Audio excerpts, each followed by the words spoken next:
Manchester City 6, Manchester United 3.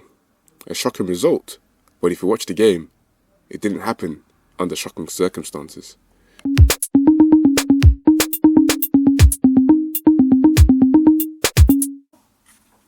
Looking at the result on paper, it looks like a crazy game, a very entertaining game. But the harsh reality of this Manchester derby was that one team was fully in control, fully in the driver's seat, and the other team were absolutely helpless and didn't know what the hell to do.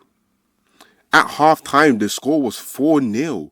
Haaland and Foden shared 4 goals between each other, equally 2 each. The game ended 6-3.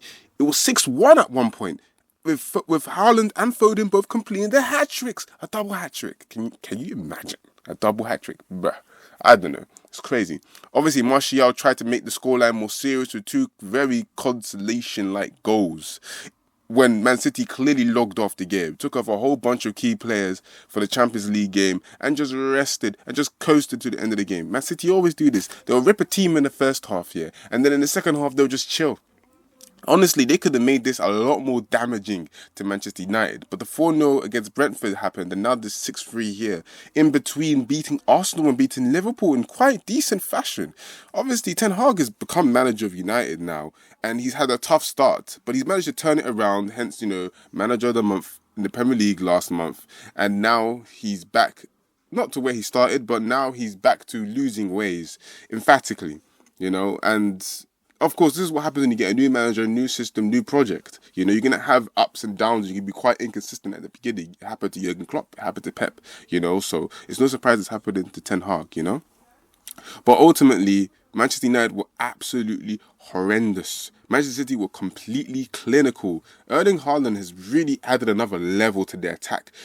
Honestly, he was not needed. That's why when it was announced he was joining, everyone thought it was game over in the Premier League, who can compete with this machine of a football club with their very own robot up top? It's going to be hard, And if Haaland keeps scoring like this, he's going to break all sorts of records.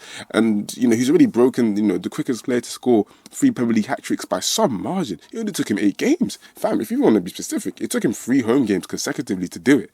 And it's like, no one has ever scored on this kind of scale in the Premier League in its entire history. That's why it's so mad. If he carries on like this, he's going to reach 40 goals easy at least. Like 50, 60 is maybe what he might be trying to aim for. So honestly, it's one of those ones there where it's just like, if you look at the way Man City play and the way that they performed, you can't, I'm not saying, Haaland had 3 goals and 2 assists. You can almost say without him, this result might not have been possible. But because of the control that Man City had, they didn't even need him to play this good. But he did anyways, and that's why the scoreline was so emphatic. Phil Foden was excellent as well, of course. He scored 3 goals in Manchester derby. That's crazy. It's his first ever hat-trick in professional football, and it came in the Manchester derby. Like, you gotta love that. You gotta respect the clutch. The clutch gene. Even though when he plays for England, he ain't got that sauce. But, when you're at Man City, it's a different situation. Even Jack Grealish, with his no goals, no assists, looked good, He's actually running with the ball and carrying it for once, instead of just like, get the ball, stop, step over, turn around, pass it back. You know what I mean? So, Man City just looked really good. Obviously, I don't even talk about Kevin De Bruyne and Gundogan in the midfield. The pass for from De Bruyne to Haaland for his second goal, absolutely astonishing. But you know how it is, man. Every time De Bruyne kicks a ball, everyone's creaming at the thing that he just did. But that pass was ridiculous, crazy. Better than the one against Newcastle because I was deflected. But this one was great. This was crazy. Whipped him perfectly, and only Haaland with his long ass legs would be able to have the reach to get his foot to get to that ball. But overall, Manchester United, sorry, Dookie, man. I know it must be tough for you.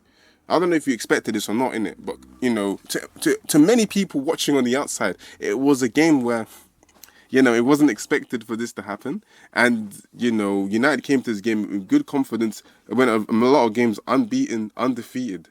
So it really was a situation where it's like we really expected them to give Man City a good game. And unfortunately, that's not what happened. That's not what materialized. Instead, Man City from the start took control of the game and completely dominated Man United for the whole 90 minutes. Well, almost the whole 90 minutes until some point in the second half. Anthony scored an absolute screamer, by the way. That probably was the best goal of the match, I would say. Yeah, it was, but obviously he lost, didn't it? So does it really matter?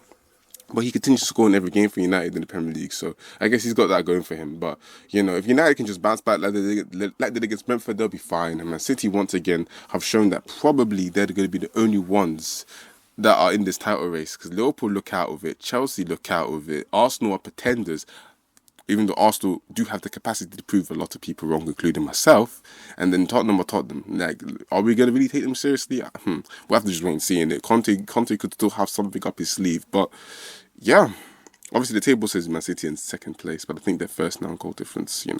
But, yeah, it's a very emphatic result. United will have to bounce back and recover from this. I think they can.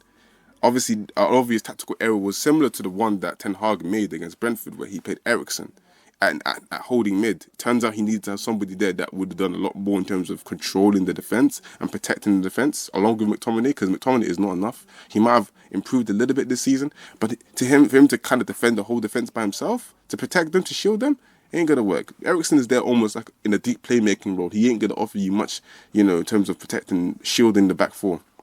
Playing Casemiro would have made more sense. Hence, Casemiro comes on. The game, is a little less out of control, and that's why Man United, technically won the second half. Obviously not because Man City took the foot off the gas. They actually, slowly, start playing well, and Man United were able to grow into it, and they were able to, start creating chances.